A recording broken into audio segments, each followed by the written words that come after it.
नहीं फेस किया है कि झूठ बोला। रियलिटी में मैंने भी अरेंज मैरिज रिजेक्शन फेस किया है। और मेरे साथ क्या हुआ है कि अल्हम्दुलिल्लाह मैं पढ़ी लिखी हूँ, तो मेरे साथ ये आता है कि लड़का को पसंद है, लड़की पसंद है, ठीक है अल्हम्दुलिल्लाह माशाल्लाह अच्छी बात है, हम आपको पसंद है, पसंद कर लिया। लेकिन बोलता है कि हम दहेज तो नहीं, पहले बोलता 5 लाख दहेज लेंगे, ये करेंगे वो करेंगे, फिर बोलता दहेज नहीं लेंगे, इतनी लड़की पढ़ी लिखी, लेकिन हमें सामान बहुत सारा चाहिए, मतलब हमें सारी सामान चाहिए। ये क्या है, इतना क्वालिफिकेशन है, ये है वो, तब हम तुमको दहेज देंगे। तो यही मेन रीज़न है। मुझे लव मैरिज पे भरोसा नहीं है, जो रियलिटी है। लव मैरिज मेरे फैमिली में अलाउ भी नहीं है और भरोसा भी नहीं है। और हमारे फैमिली में, हमारे कल्चर में, क्योंकि मेरा गांव से ही कांटेक्ट है, मेरे सारे रिश्तेदार गांव ही में रहते हैं। मैं और मेरी फैमिली पटना में हम लोग रहते हैं, तो रेंट पे रहते हैं। बहुत कम ही लोगों को पता है कि हम लोग पटना में रेंट रहते हैं। ये जो घर है मेरा अपना नहीं, किराए का मकान है, राइट। तो हम लोग पटना में रिश्ते देखते हैं, तो हम लोग को इसलिए भी नहीं मिलता क्योंकि हम लोग रेंटर हैं। तो हम लोग को शादी पटना में इसलिए भी पॉसिबल नहीं है। बहुत कम ही लोग मतलब रेंटर को यहाँ नीचा नज़र से देखते हैं। दुआ कीजिए कि कभी शायद कहीं खुदा न खास्ता पटना में भी मेरा मकान हो जाए। तो हम लोग रेंटर हैं, तो पटना में रिश्ता देखते हैं तो बोलते हैं ओ अपना मकान नहीं है, रिजेक्ट कर देते। क्योंकि मेरे सिस्टर के साथ रिजेक्शन हुआ था और मेरा रिजेक्शन पढ़ी लिखी है लेकिन सामान लेंगे सारा, इस वजह से। तो हम क्यों देंगे, हम तो एक सामान नहीं देंगे, इसी वजह से। और मुझे लव मैरिज पे भरोसा नहीं है। अरेंज मैरिज में देख रहे हैं फैमिली वाले, जब मिल जाए इंशाल्लाह हो जाएगी शादी, उतना कोई मसला नहीं। तो अरेंज मैरिज में बहुत सारी गर्ल्स को बहुत सारी रिजेक्शन होती है। और रिजेक्शन का कुछ लड़के तो मतलब उनका दहेज जो ज़्यादा लेने का इरादा होता है। अगर मिडिल क्लास फैमिली में किसी का बोलेंगे कि हाइट कम है, किसी गोरी है, नाक मोटा है, आँख छोटा है, ऐसा वैसा, हाइट है, मोटी है, पतली, ऐसे करके बहुत सारे रिजेक्शन देते हैं। अल्लाह ने करे कि देखिए, आपको अगर अरेंज मैरिज में हर कोई शादी के लिए ना एक हर चीज़ बायोडेटा बनाया रहता है कि मुझे इसी कैटेगरी में लड़की चाहिए जो मेरे इस क्वालिटी में फुलफिल हो और वो मैच करे, तो हम करेंगे, अदरवाइज नहीं करेंगे। इस वजह से लोग जाने अनजाने में हम लोग शादी में सबसे बड़े मसला कर दिए कि रिजेक्शन बहुत देते हैं। लड़का वाले को तो कुछ नहीं होता, लेकिन लड़कियों को बहुत तकलीफ होती है। कुछ लड़के तो मैंने सुना है, कुछ मैं नाम नहीं बता सकती, कुछ लोग ऐसे भी हैं मर्द लड़के जो 100 लड़कियों को रिजेक्ट कर चुके हैं। सोचो उन 100 लड़कियों को कितनी तकलीफ होती होगी। हो जाती होगी उनकी जहाँ किस्मत में होगी शादी, लेकिन तकलीफ तो होती है। कई बार होती है शादी, अगर कहीं बात चल रही है, अगर शादी नहीं होती ना और लड़के वाले किसी वजह से रिजेक्ट कर देते हैं, तो लड़की पे प्रेशर बनता है। मैंने फील किया है, फैमिली प्रेशर होता है after a lot of rejection. बहुत सारे रिजेक्शन के बाद फैमिली प्रेशर हो जाता है। कई बार तो किसी के फैमिली वाले इतने ज़्यादा अपने घर की बेटी को इतने ज़्यादा प्रेशर दे देते हैं कि कई बार लड़कियां कोई खुद से ही किसी के चक्कर प्यार में पड़ जाती हैं, फिर भाग जाती हैं, फिर माँ बाप बोलते हैं घर की इज्जत बदनाम करती। कई बार होते हैं कि माँ, एक्सेप्शन केस में बहुत बार रिजेक्शन होता है तो माँ बाप ही प्रेशर देते हैं, गाली देते हैं, मारते पीटते भी, ये बात भी सच है, ठीक है। फैमिली प्रेशर और मनी प्रॉब्लम। कई बार होते हैं कि बड़े भाई या बड़ी बहन की शादी हो गई तो कोई छोटे के बारे में सोचता ही नहीं, उसकी शादी के बारे में, उसके अखराजात के बारे में। हमारे इंडिया में या पाकिस्तान में या अदर रिलीजन में भी या अदर कास्ट में भी, नॉन मुस्लिम में भी शादी में इतने अखराजात है, इतने खर्च है, और हमारे में भी इतने शादी में इतने कंपटीशन हो गए, हम लोग इतना दिखावा करने लगे हैं कि इतने ज़्यादा खर्च होते हैं। तो हमें मनी प्रॉब्लम से भी बचना चाहिए। एक है सोसाइटी प्रेशर।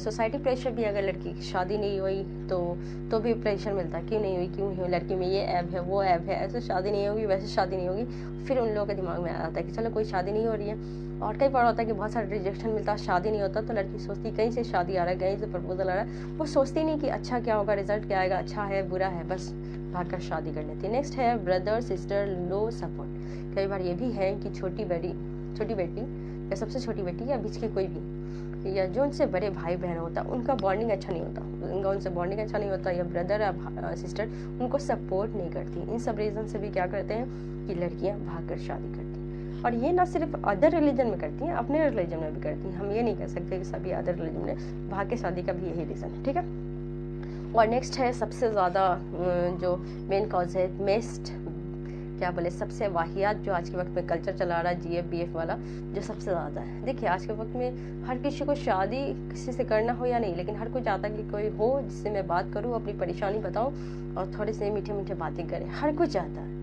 ठीक है। लेकिन ये मीठी मीठी बातें कब ये जान के जंजाल बन जाते हैं, कब इंसान का ईमान से दूर कर देता है, कब इंसान को अल्लाह से दूर कर देता है, पता ही नहीं चलता। एंड एक और चीज़ मैंने पहले ही बता दिया था, मनी प्रॉब्लम, तो वो चीज़ है ही है। कई बार होते हैं कि गर्ल्स के लाइफ में छोटी मोटी प्रॉब्लम होती है, स्ट्रगल होती है, तो लड़कियां किसी को शेयर करती है तो वो झूठे वादे करते हैं, झूठे वादे करते हैं कि तुम्हारी प्रॉब्लम को दूर कर दूंगा, ये कर दूंगा, वो कर दूंगा, ऐसे करूंगा, वैसे करूंगा, और लड़कियां उनको बातों में आ जाती हैं, फिर फंस जाती हैं लव ट्रैप में। तो मेन सारी ये थिंग है। और जो सबसे ज़्यादा बेस्ट थिंग है या सबसे ज़्यादा मोस्ट रिजनेबल प्रॉब्लम जो है वो है कि मैंने फेसबुक पे और इंस्टा पे मैंने देखा है, फील किया है, और कुछ नॉन मुस्लिम मुझे पोस्ट मैसेज करते हैं, हालांकि मैंने उनका एक्सेप्ट नहीं किया। उनका ना डीपी ही देख के समझ में आ जाता कि उनकी मेंटालिटी क्या है।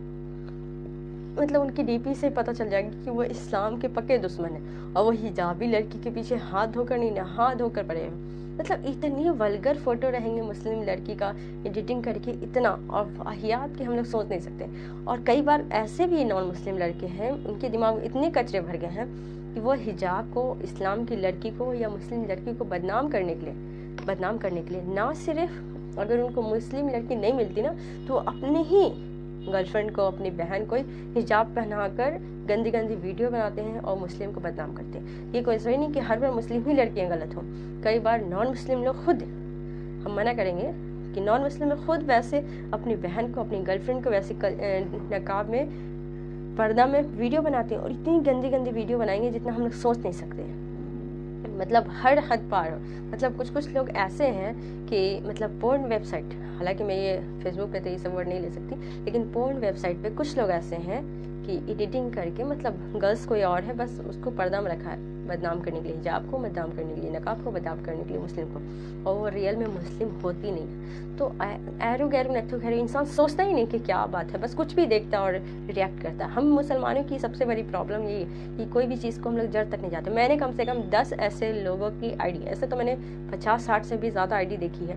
देखिए, हम लोग कहते हैं अच्छी लड़कियां फेसबुक पे नहीं होती, इंस्टाग्राम पे। अगर नहीं होंगे अच्छी लड़कियां या अच्छी सोच वाली या अच्छी पढ़ी लिखी लड़कियां, तो कैसे पता चलेगा कि हमारे समाज में किस हद तक गंदगी है या मुस्लिम में गंदगी किस हद तक फैलाया जा रहा है। ये वीडियो हम देखेंगे तभी तो समझ में आएगा।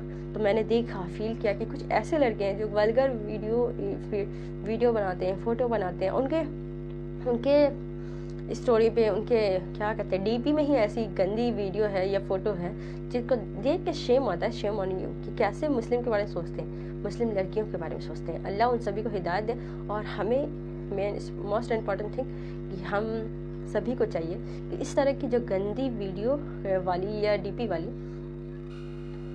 गंदी वीडियो वाली या डीपी वाली जो भी आईडी होगा फेसबुक पे, इंस्टाग्राम पे, जहाँ पे भी, आप सभी को चाहिए कि उसको रिपोर्ट करें। और ना सिर्फ खुद रिपोर्ट करें, आप अपने दोस्त से, अपने रिश्तेदार से 10, 20, 50 आईडी से रिपोर्ट करवाएं, तभी वैसे लोगों को अक्ल समझ में आएगा। और जो बहुत ज़्यादा हद तक अगर पहुंच गए हैं हिजाब तक, बहुत गंदी, मतलब आखिरी हद बात कर दी है कुछ ऐसे इंसान हिजाब को बदनाम करने के लिए, उसके खिलाफ हम लोग को चाहिए कि FIR दर्ज करें और रियल में पुलिस स्टेशन में जाके FIR दर्ज करें। सबसे पहले तो सोशल मीडिया पे जो लोग हिजाब का बदनाम करते हैं, हिजाब मुस्लिम लड़की को बदनाम करने के लिए वैसा डीपी लगाए हुए, वैसे आईडी को हम लोग को चाहिए कि रिपोर्ट करें। ये बात हम डायरेक्टली ओपन नहीं बोल सकते। जैसे ये एक सिसोदिया नाम का आईडी है, वो मुस्लिम लड़की, नॉन मुस्लिम शादी किया, सो अपना लिखी है मैं बहुत हैप्पी हूँ, बहुत खुश हूँ नॉन मुस्लिम में आकर। क्या है, सीमा हैदर, ऐसे लोगों की आईडी पे 2-2 मिलियन मैंने फॉलोअर्स देखा। वैसे आईडी को ब्लॉक होना चाहिए, रिपोर्ट करेंगे तभी उन लोग को अकल आएगा। ठीक है, थैंक यू सो मच, आप लोग का बहुत बहुत शुक्रिया।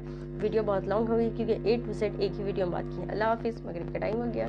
शुक्रिया, अल्लाह हाफिज़।